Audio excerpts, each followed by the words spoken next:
Hello guys, Meenakshi Rathore के morning के mini blog में आपका स्वागत है। मैं सोच मस्त खुश हूँ, आशा करती हूँ आप भी सोच मस्त से खुश होंगे। जैसे कि आप लोग जानते हैं कि ये जो ब्लॉग होता है मेरा गणेश पुराण का होता है, तो ओम गणपते नमः कथा का आरंभ करते हैं, ज़्यादा विलंब न करते हुए।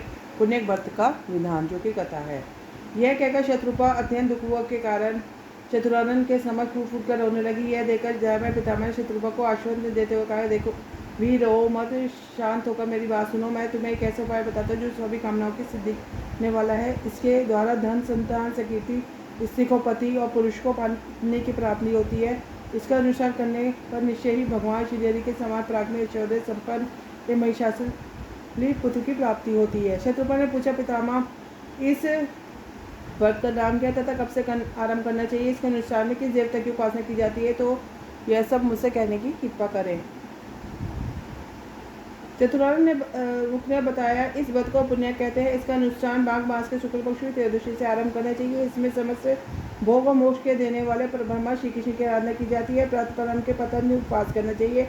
दूसरे दिन प्रातःकाल ब्रह्ममुहूर्त में बैठकर शौचादि से निवृत्त होकर शुद्ध स्वच्छ जल स्नान करे। तदंतर अक्षमादि करके भगवान श्री कृष्ण को आगे प्रदान करे। इसके पश्चात नित्य कर्म करे और फिर पुरोहित का वर्ण करके स्वस्मार्चन कलश स्थापन एवं व्रत का संकल्प करे। फिर प्रथम पूजा के अधिकारी गणेश्वर का पूजन कर गोलक धाम निवासी भगवान श्री कृष्ण का षोडोपचार पूजन कर इस महान व्रत का अनुष्ठान आरंभ करे। तदुपरांत सौंदर्य, नेत्र, ज्योतिपति, सौभाग्य आदि की असुक्षता के लिए विभिन्न वस्तुओं के संपर्क का निर्देश करते हुए पुत्र प्राप्ति के लिए समर्पण का इस प्रकार उपदेश किया। देवी पुत्र की कामना के जाने वाले अनुष्ठान में कुष्मांड, नारियल, जंबीर और श्रीफल का समर्पण किया जाता है। अनुष्ठान काल में प्रभु की प्रसन्नता अनेक प्रकार के संगीत वादन के साथ भगवान श्रीहरि का गुण कीर्तन करना चाहिए। उनकी विशेष कृपा प्राप्त करने के लिए सुगंधित पुष्पों की 1,00,000 मालाएं अर्पण करें। उसके पुष्प सुंदर स्वर से बिना टूटे हुए हों। प्रभु को भोग रूप में अनेक प्रकार की मधुर और सुस्वादु व्यंजन समर्पित करनी चाहिए। भगवान की परम प्रसन्नता प्राप्त करने के लिए तुलसीदल युक्त शुभ गंध से समस्त पुष्प भेंट करें। यदि जन्म जन्मांतर में धन धान्य की विधि की कामना हो तो नित्यपति एक सहस्र ब्राह्मणों को तृप्त का भोजन कराने का दक्षिणा दे। नित्यपति पूजन काल में प्रभु विवाह के चरण कमलों में सुगंधित पुष्पों की 100 अंगुलियां समर्पण करके प्रणाम करना चाहिए। बदाम से 6 मासक अंगहीन, धान, मूंग, मटर, जौ, तिल, साठी, चावल, तिन्नी, दूध, घृत, शर्करा, घी में पकाया हुआ अन्न, लौंग, पीपल, जौ, जीरा, सेंगव, समुद्र लवण, मूली, बथुआ, अमली, आम, संतरा, कटहल, केला, अरहर, आंवला इत्यादि औषधियों का सेवन करें। फिर 5 मासक मधुर फलों का आहार, 1 पक्षक विषय का आहार करें। शेष 15 दिन तक निराहार रहे, केवल जल का ही सेवन करें। रात्रि में ही कुश के स्थान पर जागरण करें। अधिक फलों का बत्ती को संयम में रहते हुए केवल श्रीहरि का ही ध्यान रखना चाहिए। व्रत पूर्ण होने पर उसका उद्यापन करें। उसमें 308 डलियों तम उपहार रखकर उसके सुंदर वस्त्रों का ढककर दान करें। भोजन के पदार्थ गोपति में दे दे। 1360 ब्राह्मणों को भोजन कराए। घृत की इतनी ही आहुतियों में से हवन करें। कार्य की संपन्नता होने पर दक्षिणा में 1360 सोने की मुद्राएं तथा अन्य प्रकार की भी दक्षिणा देनी चाहिए।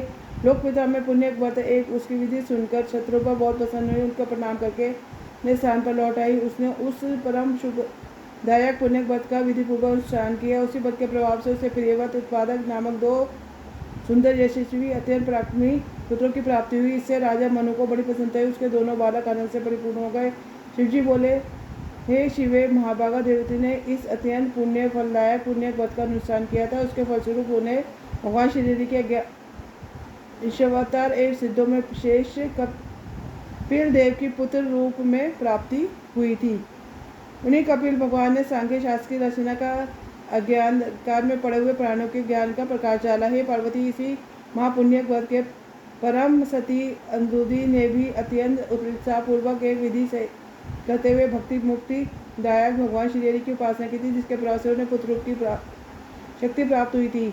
देव माता आदि ने भी परम भक्ति पूर्वक इसी पुण्यक नामक महाअनुष्ठान का आश्रय लिया था। इनके आराधना से प्रसन्न हुए भगवान श्री ने उनके अंत में साक्षात पुत्र रूप से भगवान वामन देव का अवतार धारण किया था, जिन्होंने अपने 3 पदों में तीनों लोगों को नाप लिया था। इंद्राणी ने भी इसी पुण्य व्रत का अनुष्ठान करके जयंत नामक पुत्र प्राप्त किया था। मनुपुत्र राजा उत्पादों की पत्नी ने भी पुण्य व्रत द्वारा श्री कृष्ण की आराधना करके परम भगवत भक्त ध्रुव को उत्पन्न किया था। हे पार्वती, धनेश्वर कुबेर की पत्नी ने नलकुबर को जन्म दिया था, इसमें इसी व्रत का प्राप्त था। सूर्य पत्नी ने मनु को, महर्षि अत्रि पत्नी ने जन्म पुत्र को उत्पन्न किया था। हे शुभे, महर्षि अत्रि को परम विद्वान और महिमे देवगुरु बृहस्पति को पुत्र रूप में प्राप्ति में इसी व्रत के प्राप्ति हुई थी। शैलंदरी बृहस्पति की भगवान नारायण के अंशभूत परम तेजस्वी दैत्य गुरु शुक्राचार्य को जो प्राप्ति हुई थी, उसमें भी इसी पुण्य व्रत का प्राप्त निहित है। राजेंद्रों की महारानियों, देव पत्नियों को यह व्रत अत्यंत आनंद देने वाले सुखमय धाते है। अन्य संत ही स्त्रियों के लिए भी प्राणों से अधिक प्रिय, सौभाग्यवर्धक एवं समस्त कामनाओं को पूर्ण करने वाला है।